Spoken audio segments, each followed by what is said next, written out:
Koneksi antar materi modul 1.4 Budaya Positif. Perkenalkan, Bapak Marjuki MPD sebagai fasilitator, Ibu Desita Elviani MPD sebagai pendamping praktik, dan saya sendiri Nunung Sulesi SPD sebagai calon guru penggerak angkatan 9 dari TK Negeri Pembina Kecamatan Grogol, Kota Cilegon, Provinsi Banten. Kesimpulan mengenai peran saya dalam menciptakan budaya positif di sekolah. Seorang guru sangat berperan penting dalam menciptakan budaya positif di sekolah, dengan membiasakan mulai dari dirinya sendiri menerapkan hal-hal baik, kemudian menjadi teladan bagi murid-muridnya dan warga sekolah. Keterkaitan budaya positif dengan filosofis pendidikan Ki Hajar Dewantara. Budaya positif akan terwujud dengan pelaksanaan pembelajaran yang berpusat pada murid, sehingga murid akan mendapatkan tuntunan yang sesuai dengan kodratnya, sehingga tujuan mulia akan mudah tercapai, yaitu menjadikan anak selamat dan bahagia. Yang kedua, keterkaitan budaya positif dengan nilai dan peran guru penggerak. Budaya positif akan terwujud dengan baik jika guru menerapkan nilai dan peran guru penggerak secara keseluruhan, mulai dari berpihak pada murid, reflektif, inovatif, mandiri, dan kolaboratif.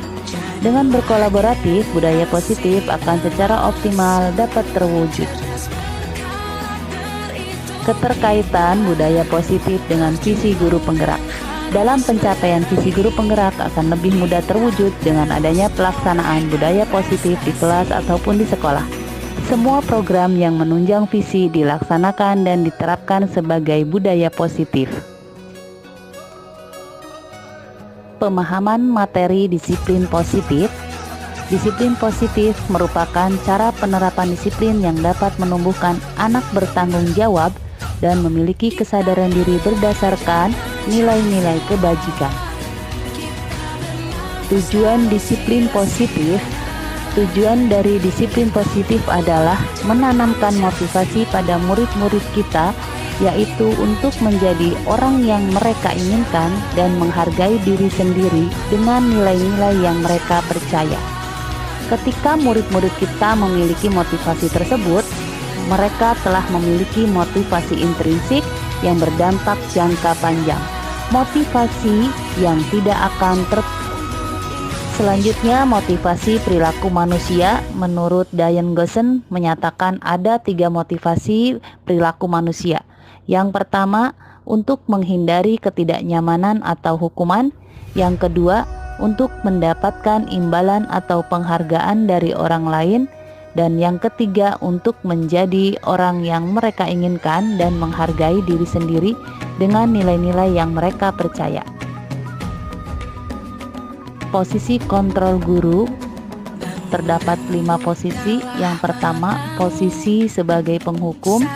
Yang kedua, posisi pembuat orang lain bersalah. Yang ketiga, posisi sebagai teman. Yang keempat, sebagai posisi pemantau atau monitor, dan yang kelima sebagai posisi manajerial.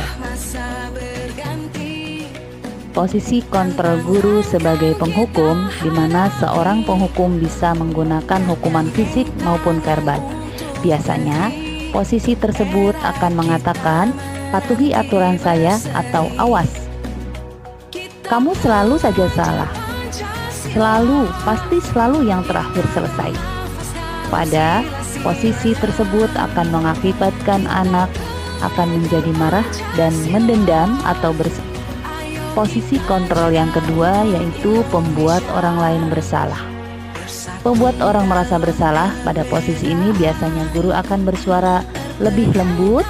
Kata-kata yang keluar dengan lembut akan seperti, "Ibu sangat kecewa sekali dengan kamu. Berapa kali Bapak harus memberitahu kamu ya? Gimana coba kalau orang tua kamu tahu kamu berbuat begini?" Dan posisi tersebut akan posisi kontrol guru yang ketiga yaitu sebagai teman. Guru pada posisi ini tidak akan menyakiti murid, namun akan tetap berupaya mengontrol murid melalui persuasi atau bujukan. Posisi kontrol guru yang keempat yaitu sebagai monitor atau pemantau. Memonitor berarti mengawasi. Pada saat kita mengawasi, kita bertanggung jawab atas perilaku orang-orang yang kita awasi. Posisi pemantau berdasarkan pada peraturan-peraturan dan konsekuensi. Posisi kontrol guru yang kelima yaitu sebagai manajer. Posisi terakhir atau manajer adalah posisi mentor di mana guru berbuat sesuatu bersama dengan murid, mempersilahkan murid mempertanggungjawabkan perilakunya, mendukung murid agar dapat menemukan solusi atas permasalahannya sendiri. Selanjutnya yaitu restitusi. Restitusi adalah proses menciptakan kondisi bagi murid untuk memperbaiki kesalahan mereka, sehingga mereka bisa kembali pada kelompok mereka dengan karakter yang lebih kuat. Gosen 2004. Tahapan restitusi: yang pertama, menstabilkan identitas; yang kedua, validasi tindakan yang salah; yang ketiga, menanyakan keyakinan. Tahapan restitusi menstabilkan identitas, bagian ini bertujuan untuk mengubah identitas anak dari orang yang gagal karena melakukan kesalahan menjadi orang yang sukses. Validasi tindakan yang salah: setiap tindakan yang murid lakukan pasti mempunyai tujuan dan untuk memenuhi kebutuhan dasarnya. Tahapan menanyakan keyakinan: kita pada dasarnya termotivasi secara internal ketika identitas sukses telah tercapai pada tahap 1 dan tingkah laku yang salah telah divalidasi pada tahap 2, maka anak akan siap untuk dihubungkan dengan nilai-nilai yang dia percaya dan berpindah menjadi orang yang dia inginkan. Tujuan restitusi: melalui segitiga restitusi kita dapat mewujudkan murid yang merdeka. Mereka mampu menyelesaikan masalah dengan motivasi internal dan bertanggung jawab terhadap pilihannya.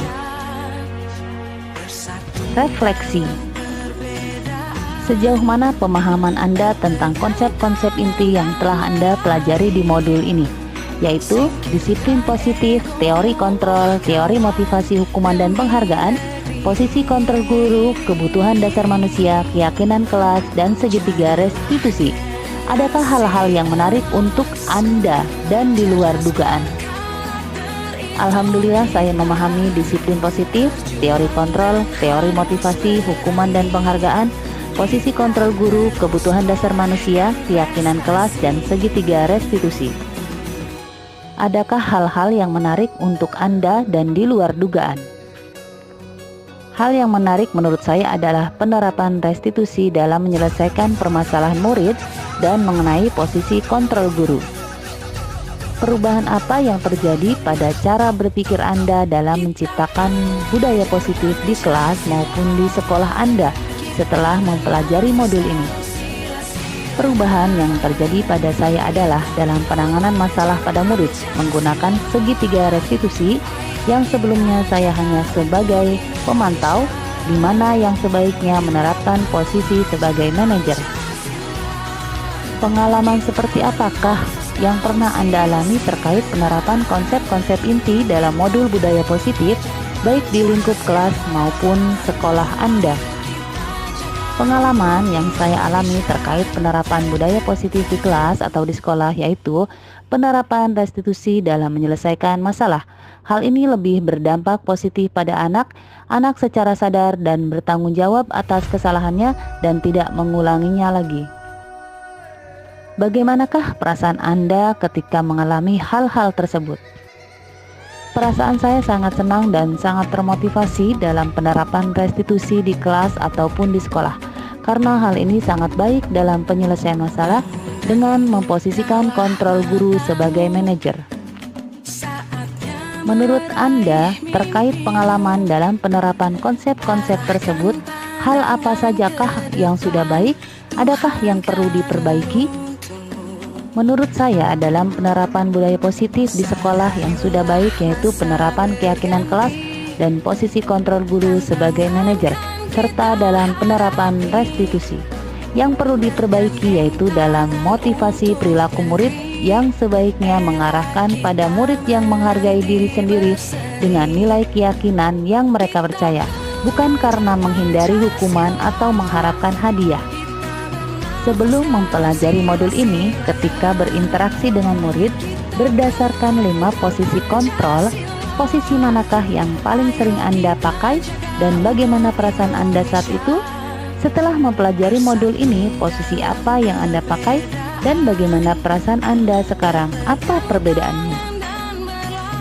Sebelum mempelajari modul ini, posisi yang saya sering terapkan adalah sebagai pemantau dalam menyelesaikan suatu permasalahan di kelas ataupun di sekolah. Dan perasaan saat itu saya secara sadar adalah salah, karena murid patuh karena hanya ada aturan, bukan bersumber dari motivasi intrinsiknya, sehingga nilai kebajikan tidak tumbuh. Setelah mempelajari modul ini, saya lebih sering menggunakan posisi manajer dalam penerapan penyelesaian masalah, baik di kelas ataupun di sekolah.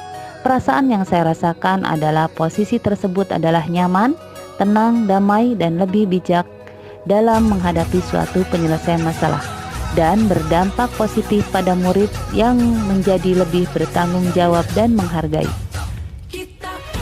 Sebelum mempelajari modul ini, pernahkah Anda menerapkan segitiga restitusi ketika menghadapi permasalahan murid Anda? Jika iya, tahap mana yang Anda praktekkan dan bagaimana Anda mempraktekkannya? Pernah, namun tidak menggunakan 3 tahapan segitiga restitusi, hanya menggunakan tahap validasi tindakan yang salah dan tahap menanyakan keyakinan. Penerapannya menghadirkan anak yang berbuat salah, lalu menanyakan atas kesalahan yang diperbuat, lalu menasihati dan menanyakan peraturan yang diterapkan di kelas atau di sekolah. Selain konsep-konsep yang disampaikan dalam modul ini, adakah hal-hal lain yang menurut Anda penting untuk dipelajari dalam proses menciptakan budaya positif baik di lingkungan kelas maupun sekolah? Yang paling penting dalam penerapan budaya positif di kelas atau di sekolah adalah kolaboratif dengan warga sekolah yang mencakup kepala sekolah, guru, tenaga kependidikan, murid, dan orang tua. Karena dengan cara berkolaboratif, budaya positif akan lebih optimal dalam penerapannya, sehingga anak akan memiliki nilai-nilai kebajikan pada dirinya.